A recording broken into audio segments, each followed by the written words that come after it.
Muy bien. A todos, muy buenas tardes. Vamos a ver nuestra primera clase de patología fundamental en el nombre del Padre y del Hijo y del Espíritu Santo. Amén. Que tu gracia, Señor, inspire nuestras acciones, las sostenga y las acompañe, para que todo nuestro trabajo brote de ti como de su fuente y tienda a ti como a su fin. Por Cristo nuestro Señor. Amén. En el nombre del Padre y del Hijo y del Espíritu Santo. Amén. Muy bien, bueno, pues bienvenidos al curso de Patología Fundamental y espero que al igual que yo, pues les deje muchísimo esta materia y que les ilusione al igual que yo, ¿no? Pues vamos a iniciar. ¿Cuál es el objetivo principal de nuestra materia? El objetivo principal de nuestra materia es poner las bases del conocimiento interdisciplinar y sistemático referente a los temas de la época de la antigüedad cristiana, mejor conocida como la época patrística. Entonces, antigüedad cristiana igual a época patrística, ¿sale? Para que lo apunten allí en sus cuadernos, ¿no? Este recurso que vamos a ver el día de hoy, bueno, el día de hoy en adelante, hace énfasis en el estudio de los padres de la iglesia y de los autores eclesiásticos. Vamos a ver que hay una diferencia entre los padres de la iglesia y los autores eclesiásticos, pero ya más adelante lo vamos a ver, que desarrollaron la teología cristiana con el propósito de que la comprensión del dogma tenga un marco contextual adecuado. O sea, ¿para qué sirvió la escritura de los padres de la iglesia? Para que se comprendieran muchísimo mejor los dogmas en un marco contextual adecuado. ¿Cuál es la importancia de nuestro estudio? La reflexión patrística es vigente hasta nuestros días. Es por ello que bien amerita un estudio conveniente del tema a través de la lectura directa de las obras de los padres y detenerse de vez en cuando en cada uno de los tópicos doctrinales de cada autor para gozar de la profundidad de tan gran patrimonio cultural que conserva la fe cristiana. La el estudio de la ciencia de los padres de la iglesia presenta un desafío al mundo. Desde la promulgación del Concilio Vaticano II se ha hecho énfasis en la vuelta a los orígenes cristianos para refrescar la práctica pastoral y espiritual de la fe. Esto requiere una lectura analítica de la génesis de la teología y de las tradiciones. Es aquí con los autores cristianos, con los padres de la iglesia, que nos vamos a encontrar ya los primeros vestigios de teología, ¿sale? Y de las tradiciones que se llevaban a cabo en las iglesias de las primeras comunidades cristianas, ¿sale? De los contextos y de la cultura que propició el surgimiento del cristianismo. No siempre se adaptará el pensamiento de una época a otra, pero es bien sabido que los padres desafiaron al mundo en el cual vivieron con un discurso que no se subestimó la inteligencia de otros, sino que la cautivó y provocó en ella la fe, la conversión y la visión de una nueva sociedad cargada de esperanza en Dios, ¿sale? Entonces, no es que solamente sea palabra, palabra, palabra la que los padres nos dan en sus escritos, no, sino que desafiaron el mundo en el cual vivieron con un discurso maravilloso, con una oratoria y una retórica maravillosa, y no solo dijeron, sino también vivieron este testimonio con un discurso que no subestimó la inteligencia de nadie. O sea, todo el mundo les entendía perfectamente bien qué era lo que tenían que decir y cautivaron, provocaron la fe, la conversión y la visión de una nueva sociedad cargada de esperanza en Dios. Ojalá que nosotros esto podamos pues desarrollarlo en nuestras propias vidas para poder así ser como ellos, ser germen en medio de pues la cosecha para poder llevar precisamente esa palabra de Dios a todos y que no sea solamente un pequeño grupito, sino que sea a todo el mundo en general, para que así nosotros podamos ser como ellos, testigos de la palabra y sobre todo volvernos testimonio para nuestros hermanos en la palabra. Muy bien, la primera pregunta que aquí se desprende de este estudio es, ¿qué es la patrología? Ya habíamos hablado de ella, pero ahora vamos a hablarla en sentido ya muy, muy práctico y muy, muy, muy oficial, ¿sale? Entonces, la patrología es aquella parte de la historia de la literatura cristiana que trata de los autores de la antigüedad que escribieron sobre temas de teología. Esta definición nos hace ver tres elementos básicos sobre los cuales se debe de hacer hincapié. La patrología trata, por tanto, del fenómeno literario, de su contenido teológico y de su adjetivación cristiana, ¿sale? Para este tema estamos ocupando el libro de uno de los doctores muy buenos de patrología. Estamos ocupando un libro que es el de mi maestro, el de José Antonio José Alberto Hernández Ibáñez, Patrología Didáctica, y pues con ello vamos a empezar nuestro estudio para poder distinguir entre patrología patrística y cuáles son las notas características que debemos de seguir para poder hacer este estudio, ¿sale? Muy bien. Este estudio comprende todos los escritores cristianos desde de la antigüedad, ortodoxos y heterodoxos. Entiéndase por estas palabras, lo voy a poner aquí en el chat, ojalá que lo vean. Ortodoxos, ortos y doxos. Es decir, ortos, recto, verdadero, y doxos, doctrina. Perdón, ahí lo puse mal, doctrina. Ajá. La verdadera doctrina. Entonces, cuando ustedes escuchen la palabra ortodoxo, significa verdadera doctrina.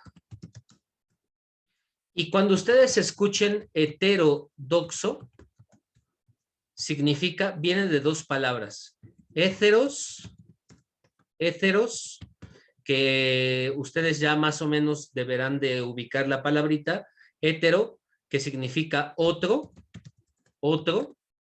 y doxo, que significa también doctrina. Es decir, el heterodoxo es aquel que lleva otra doctrina, distinta a la doctrina recta o a la doctrina verdadera, ¿sale? Entonces, hay escritores cristianos de la antigüedad que son ortodoxos y heterodoxos. Y tanto de los padres de Occidente hasta Gregorio Magno en el 604 o Isidoro de Sevilla en el 639, en el 636, perdón, como los de Oriente hasta San Juan Damasceno en el 749 después de Cristo. Muy bien, hay intentos por recopilar de esta historia que se dieron en diferentes momentos de la vida del mundo, de la vida de la historia.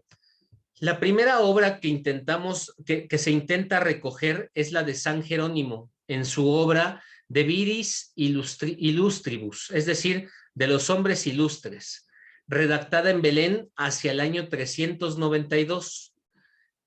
Genadio de Marsella e Isidoro de Sevilla redactaron también su propio elenco de escritores con el mismo título, el título de Viris Illustribus, perdón. El primero, Genadio de Marsella, en el 480, y el segundo, Isidoro de Sevilla, en el 615 al 618 después de Cristo. Ildefonso de Toledo hizo una continuación parecida de carácter local nacional. Sigeberto de Gembloux en Bélgica reunió otra obra de Viris Illustribus, siguiendo de cerca a Jerónimo y a Genadio, y añadió escasos datos teológicos latinos contemporáneos suyos antes de su muerte ocurrida en el 1112. Focio, patriarca de Constantinopla, compuso el Myriobiblon, o es decir, la biblioteca. Antes del 858, donde están reunidas unas 208 noticias de obras paganas y cristianas. También existe el Diccionario de Suidas de Constantinopla, escrito hacia el año 1000, que nos muestra importantes datos sobre un gran número de obras patrísticas, En el ambiente de la lengua siríaca tenemos el catálogo de autores eclesiásticos compuestos hacia el 1317-1318 por Evet Yesú Bar Berika, el último escritor nestoriano, y este escrito contiene noticias muy importantes sobre la literatura cristiana. Esto que estoy dando es pura historia, entonces por favor, si lo pueden revisar, si lo pueden repetir en su grabación, sería genial para que vayan contemplando cuál es la historia y cómo se fueron formando los libros referentes a los santos padres, ¿sale? Finalmente, el humanismo europeo, ya del siglo XVI, renovó el interés por la literatura cristiana antigua y entre los más interesados se puede mencionar al cardenal Bellarmino, y se puede a quien le sugirieron obras francesas de gran importancia y los estudiosos de las escuelas de Viena y de Berlín ya en siglos posteriores, pero esto ya es hasta el siglo XVI, ¿sale? Ahora entonces vamos a ver la distinción entre patrología y patrística, patrología y patrística. ¿Cuál es la diferencia entre la patrología y la patrística? Bueno, la patrología es una ciencia interdisciplinar, o sea, que entra en relación o con relación con otras disciplinas, que aborda la obra de un autor en diferentes contextos. ¿Cuáles son esos contextos que aborda?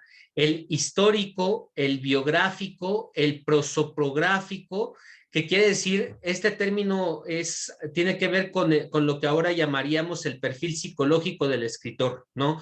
La personalidad del autor, etcétera, ¿sale?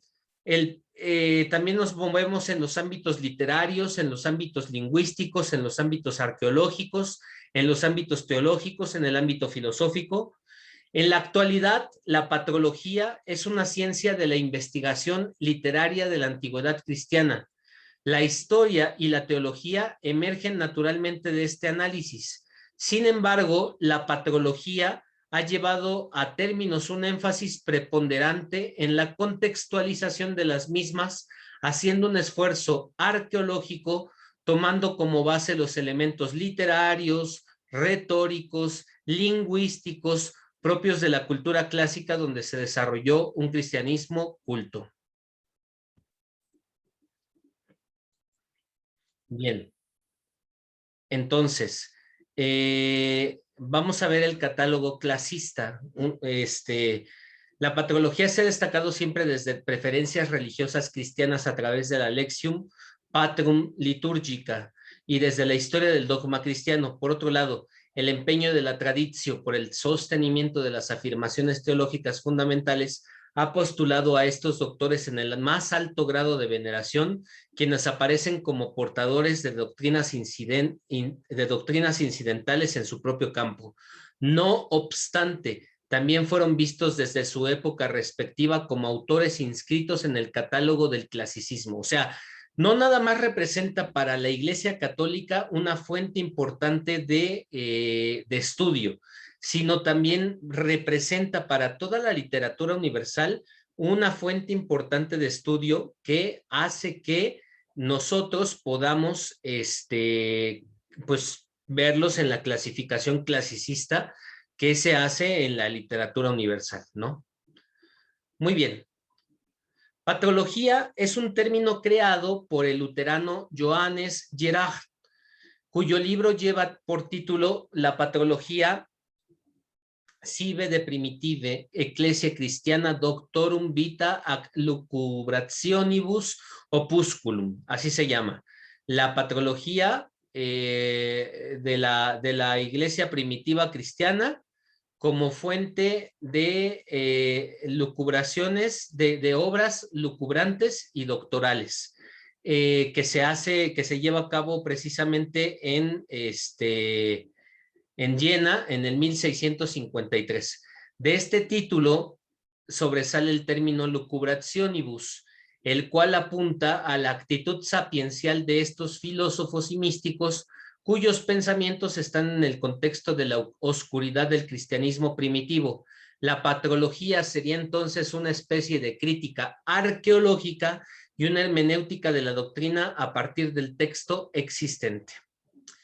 Por otro lado, la patrística El término patrística se refiere fundamentalmente al tratamiento del perfil doctrinal de cada uno de los padres en su contexto cultural, es decir, aborda solo el estudio del pensamiento del autor. ¿Qué nos vamos a ir a ver en la patrística? Todo lo referente a lo que escribió el padre de la iglesia, ¿sale? Tradicionalmente se lee a los padres de la iglesia con el propósito de tomar de ellos líneas espirituales o reforzamientos dogmáticos. Entonces, esto es lo que vamos a ver en la patrística, todo lo que tenga que ver con sus estudios, con sus escritos, y vamos a hacer que estos escritos nos refuercen en nuestra capacidad del dogma y nos permitan ver líneas espirituales por las cuales podemos abordar estos dogmas de fe que actualmente forman parte de nuestra vida cristiana. Bueno, ¿a quién, ya después de haber visto qué diferencia hay entre patrología y patrística, ahora vamos a ver quién es un padre de la iglesia? ¿A quién se le puede considerar un padre de la iglesia? La palabra padre está referida a una condición biológica generativa. Es padre quien engendra un nuevo ser.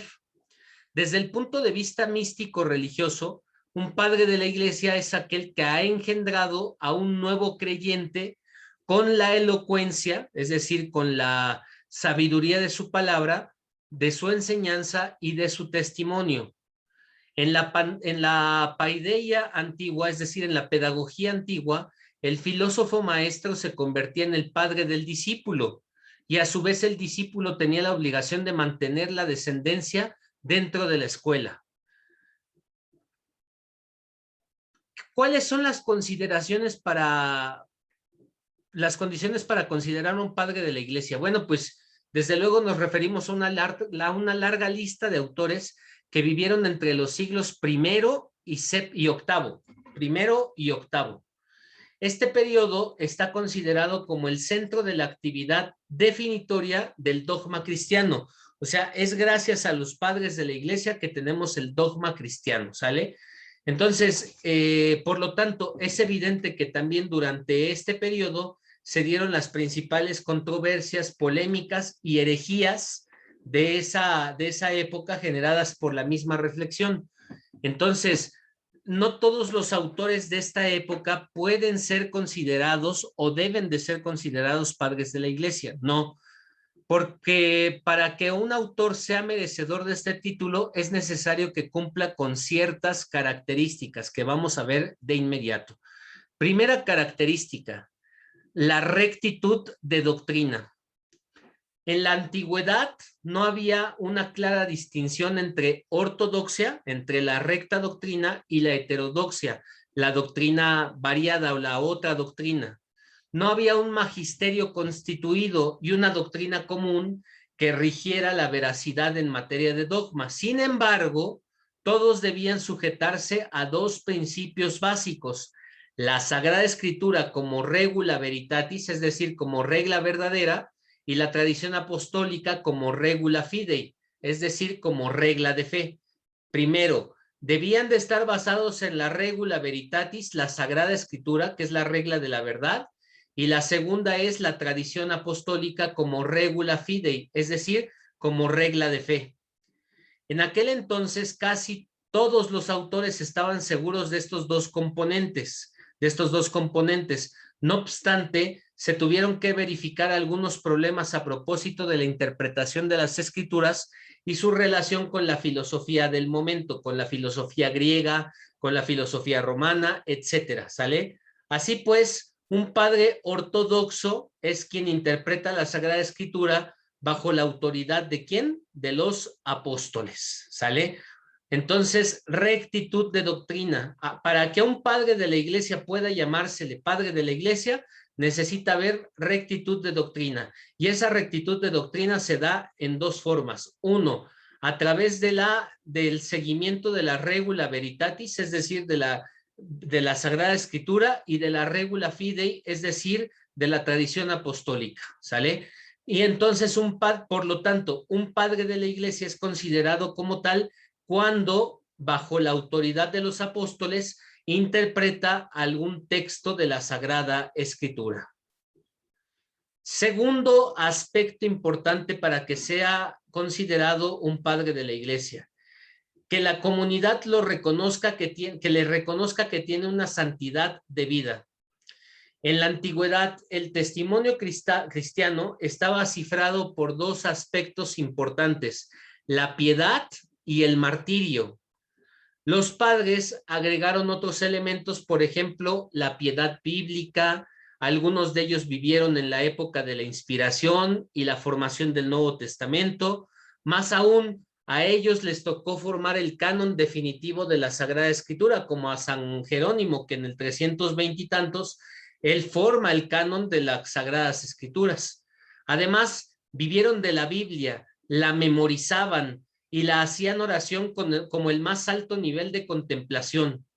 Analizaban la palabra, se situaban en las mismas latitudes místicas de la inspiración y de la convivencia con el Espíritu Santo. Este perfil de santidad no se quedó en simple esfuerzo intelectual, sino que también los padres brillaron por sus dotes pastorales, por su caridad y por su amor hacia la iglesia. Segundo aspecto de vida para considerar a alguien padre de la iglesia. Otro de los atributos que necesitamos tener en cuenta para considerar a un padre de la iglesia es la antigüedad. A 19 siglos de distancia desde la formación de las primeras comunidades cristianas, el periodo patrístico representa una referencia de antigüedad. No obstante, es necesario precisarlo porque no es parte de la época apostólica ni del medioevo. Muy a propósito, está marcado por la sucesión de los apóstoles a partir del año 100 y con el nuevo ingreso en la antigüedad tardía a finales del siglo VIII. Los padres de la iglesia reúnen estas características y otras más. Basta que se verifiquen estas cuatro para declararlos como tales. Al faltarles alguna de estas notas, se les considera autores eclesiásticos o escritores eclesiásticos. O sea, si a alguno de los que nosotros vamos a ver le falta santidad de vida o antigüedad o aceptación por parte de la comunidad o rectitud de la doctrina, pues entonces ya no se le puede considerar como un padre de la iglesia, sino simplemente se le considera como un escritor eclesiástico. Estos escritores eclesiásticos también son materia de estudio de la patrología y sus obras contribuyen a la comprensión y a la definición del dogma cristiano. Aquí parece que me salté una. La aceptación por parte de la comunidad.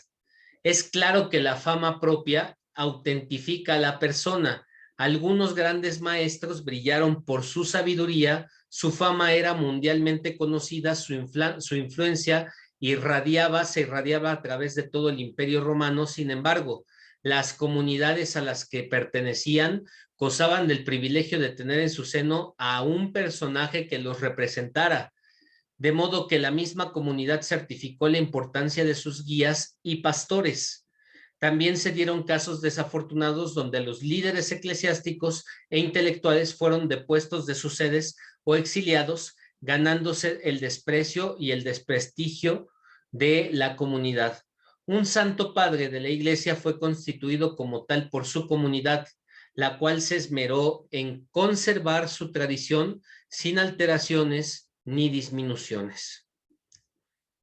Muy bien, ahora vamos a ver la división metodológica de los autores. Es decir, cómo me van a preguntar ustedes, ¿qué quiere decir eso de división metodológica? Es que cada época de estos 7 siglos se fue dividiendo en diversas clasificaciones a su vez para poder clasificar a los padres en cierto momento con sus temas que ellos desarrollaban. Voy a explicarme ahorita. ¿Cómo se clasificaron los padres? Bueno, voy a dar primero las características. Se clasifican a los padres, creo que esto ya lo vamos a ver casi hasta el final de la presentación, pero se clasificaron a los padres según su lingüística. Es decir, la división tradicional de los padres de la iglesia está basada en la lengua en la cual escribieron, siendo predominantemente importante el griego y el latín. O sea, se agregaron o más bien se clasificaron de acuerdo a padres latinos, porque escribían en latín, y padres griegos que escribían en griego, ¿sale? Por motivos geográficos y también políticos. Se conocen otras lenguas patrísticas, pero con una menor producción de escritos, como por ejemplo la aportación de lenguas como la siriaca, la copta de Egipto, la árabe, la armenia, la gótica, la etiópica, la ibérica, posiblemente en lengua celta y en lengua púnica, pero de estas no se tienen testimonios. Se cree posiblemente que pudieron haber escritos de santos padres en cuestión de lengua céltica y lengua púnica, pero no hay los vestigios o no se tienen los testimonios escritos de que se hayan realizado estos escritos en estas lenguas, ¿sale? ¿Por qué otra cosa se les clasifica a los padres de la iglesia? Por la cuestión cronológica. Dentro del periodo patrístico que va del siglo I al VIII, se pueden establecer varias subdivisiones cronológicas que contribuyen al desarrollo de la labor teológica, de tal modo que se pueden catalogar los autores en los siguientes apartados. Ojo, escríbanlos, por favor. Padres pre-nicenos, aquí lo tenemos en esta partecita, se los voy a señalar. Aquí lo tenemos, padres pre-nicenos. Los padres pre-nicenos son considerados el periodo post-apostólico, o sea, después de los apóstoles, son considerados hasta el 325 después de Cristo, con la celebración del concilio de Nicea, ¿sale? Luego, un segundo apartado hay padres post-nicenos. Unos son pre-nicenos, antes del concilio de Nicea, y los otros son después del concilio de Nicea, ¿sale? Los post-nicenos desde el año 325 hasta el 451 son los que se consideran, desde el 325 hasta el 451.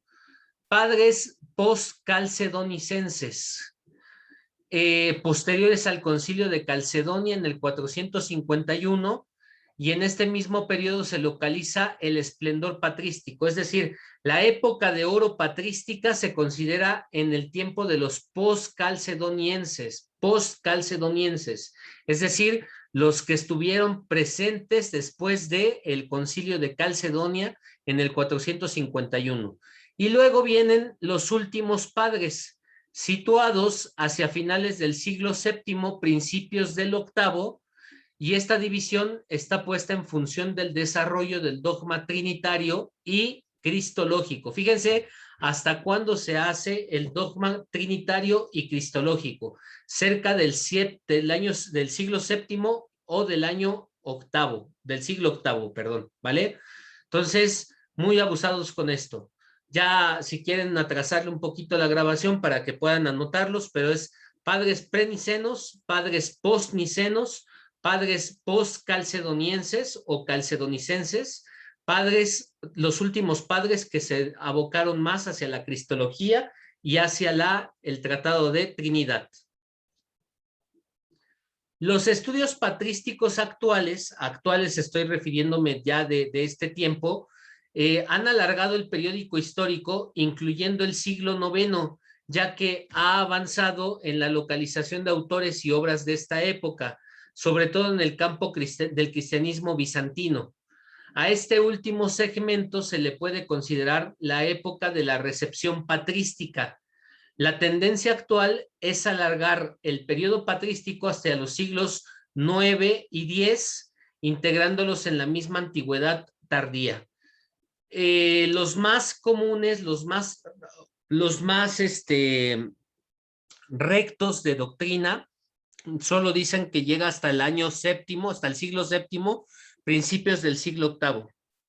Pero según los estudios que se han realizado actualmente, dicen que se integran también los padres, los teólogos del siglo IX y del siglo X. Ya de ustedes depende considerar. Yo al menos me quedaría con lo que me dijo mi profesor, que es del siglo I, de finales del siglo I hasta el siglo VIII, ¿sale? Ya si ustedes quieren considerar el periodo de la patrística hasta el siglo noveno décimo, pues ya es su gusto, su integración de ustedes, ¿vale?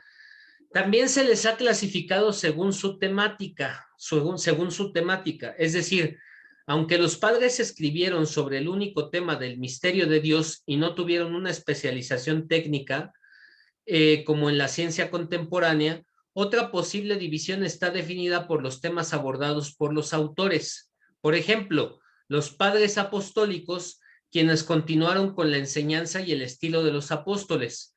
Los padres apologistas, defensores del cristianismo en diálogo con la cultura pagana.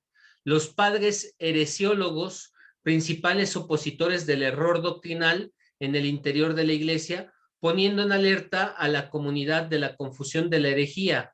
Los padres catequistas como Clemente de Alejandría, como Cirilo de Jerusalén, como Juan Crisóstomo, pioneros en la formación de los cristianos, como los padres exegetas, como Ambrosio, Jerónimo, Crisóstomo, historiadores como Eusebio de Cesarea, Sócrates, Sosomeno, biógrafos y teólogos, filósofos, poetas, etcétera. O sea, son demasiados los temas que se abordan en estas temáticas de los padres, que ya poco a poco iremos viendo conforme nos vayamos metiendo a cada uno de los padres de la iglesia. Por último, cada uno de estos escritores abordó un sinnúmero de temas, los cuales se encuentran dispersos en la totalidad de sus escritos. También hay otra clasificación que hace que los padres de la iglesia sean vistos desde una manera concreta, desde el punto de vista regional. La localización geográfica determinaba el estilo de cada autor. En la antigüedad patrística son importantes las zonas de procedencia de los escritores por su influjo cultural. Así pues, encontramos padres palestinos como Justino, Eusebio de Cesarea, Juan de Jerusalén, padres sirios, todos los escritores antioqueños y aquellos provenientes de la zona del Éufrates, padres de Asia Menor como los padres capadocios, como ejemplo emblemático, los padres asiáticos que procedían de la zona occidental de la Anatolia, lo que actualmente es Turquía, destacándose las ciudades de Constantinopla, Éfeso, Esmirna, Laodicea, Hierápolis, Sardés, etcétera. Los padres romanos propiamente de la península itálica, como son Jerónimo, Tertuliano, Ambrosio, o los padres africanos como latinos de origen proconsular, como Tertuliano, Cipriano, Agustín, o los padres galos de Francia, como Hilario de Poitiers, como Euquerio de Lyon, como los padres hispánicos como Ocio de Córdoba, como Isidoro de Sevilla, como Ildefonso de Toledo, o los padres británicos como San Patricio, como Beda el Venerable. La división geográfica general es aquella que distingue entre los padres orientales griegos y los padres occidentales latinos por razón de su lengua. Otra clasificación es las escuelas de donde provenían los padres. También los padres responden a una agrupación ideológica según los estilos exegéticos y teológicos.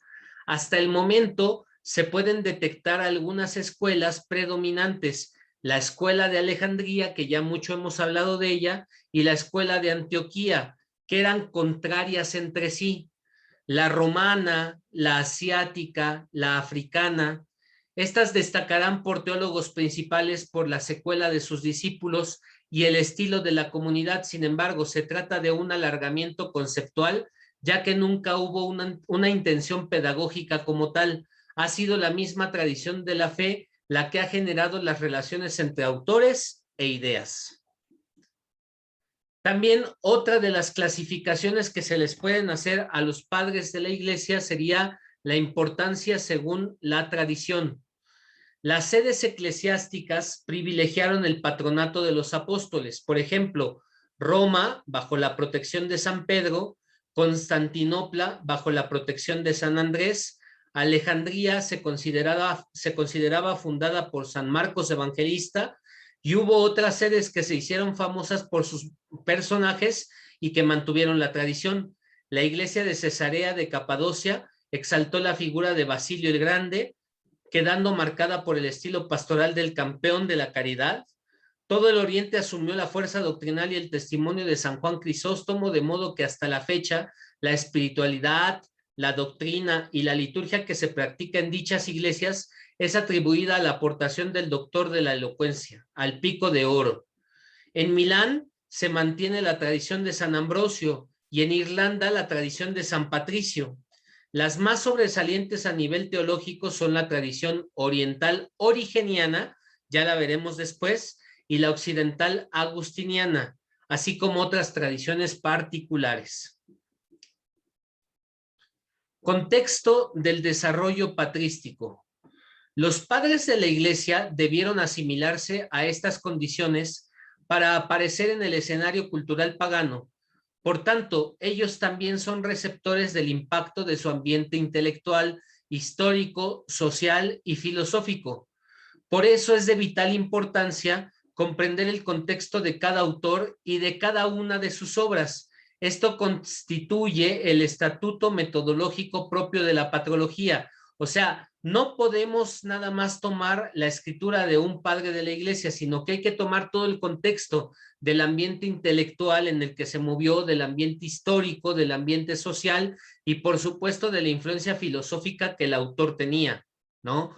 Esto constituye el estatuto metodológico propio de la patrología, la concurrencia crítica de los datos y la aproximación científico-técnica de cada una de las áreas del contexto que permiten aclarar la personalidad, el pensamiento, los motivos históricos, los estilos literarios, las repercusiones eclesiales y sociales de la actividad de cada autor cristiano. Los padres de la iglesia son muy importantes también en las lenguas clásicas y la literatura. La cultura antigua no era tecnológica como la de nuestros días, sino que fue una cultura eminentemente literaria. En el origen del pensamiento estaba la lengua hablada y escrita, conocida hasta su esencia como necesidad para demostrar la verdadera elocuencia. Mientras más estudiado estabas en la elocuencia, más podías comunicar tus pensamientos y todo tu aparato filosófico y teológico a las personas, y hablabas con gran elocuencia, y por eso las personas te consideraban como un gran autor de la filosofía, de la teología, entre otras cosas más. En un mundo regido por los argumentos de la filosofía y de las leyes, el empeño lingüístico fue la guía de la educación y de la producción de las ideas. La gramática, la métrica, la retórica eran expresiones de este esfuerzo metódico por fijar la cultura, enraizarla para darle validez. Todo dependía de la paideia antigua y de los sistemas de asimilación de las sentencias de los sabios, de los filósofos y de los poetas. El proceso se iniciaba desde la infancia, desde el Magister Ludi, es decir, pasando por la Schola Grammatice hasta llegar al Rhetor. Es decir, había toda una escuela. Primero aprendías del maestro, luego te ibas a la escuela de gramática para poder escribir bien y para poder escribir lógicamente. Y luego ya llegabas a la parte del Rhetor, que era la parte de la elocuencia, la parte donde se movía tu elocuencia para poder mover masas. Los padres estaban enraizados en este ambiente cultural y se supieron colocar en el nivel de persuadir y cambiar el debate filosófico de la cultura clásica por la profundidad del evangelio. La literatura patrística está catalogada al nivel de la poesía y la retórica de los grandes, como Homero, como Platón, como Cicerón, como Quintiliano y como otros. Y también hay que considerar las culturas presentes en el imperio. El cristianismo surgió en el seno del judaísmo y se propagó en el campo de los gentiles, es decir, de los extraños al mensaje de la salvación. Y aunque el orbe estaba permeado por el helenismo, las relaciones institucionales del Imperio Romano permitieron que la fe de Cristo se introdujera en las estructuras de la cultura latina. Otras culturas estaban también presentes, pero lo más importante fue la cultura latina que permitió a la iglesia meterse poco a poco en las demás culturas. Los pueblos africanos del norte, los góticos, los armenios, los siriacos, los germánicos, los hispánicos, los gálicos, recibieron el mensaje y lo hicieron propio con el paso del tiempo. La cultura de cada pueblo interpretó y asimiló a sus tradiciones la expresión del evangelio. El cristianismo primitivo floreció en la base de la cultura de los pueblos. No se puede entender cristianismo primitivo sin la base de la cultura de los pueblos.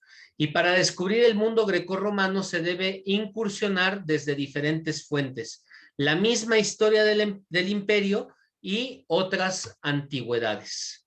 Bueno, pues hasta allí nos vamos a quedar el día de hoy, pidiéndole a Dios que esta introducción de los padres de la iglesia nos permitan reconocerlos como grandes personajes de la vida de la iglesia y que nos puedan hacer iguales a ellos ahora en un mundo que se parece mucho al de ellos y en el cual debemos de hablar con elocuencia y con sabiduría y sobre todo con testimonio de santidad para poder convertir a estos nuevos areópagos como con el que se presentó San Pablo y decirles, este Dios a quien ustedes adoran y que no tiene nombre es el Dios que yo les vengo a traer. Vamos a decir todos juntos, te damos gracias, Señor, por todos tus beneficios recibidos, a ti que vives y reinas por los siglos de los siglos. Amén. María, Madre de Gracia y Madre de Misericordia, en la vida y en la muerte, ampáranos, Gran Señora. En el nombre del Padre, y del Hijo, y del Espíritu Santo. Amén. Que todos sean felices, que tengan muy buena tarde, y nos vemos el próximo viernes a partir de las 8 de la noche. Buenas noches a todos.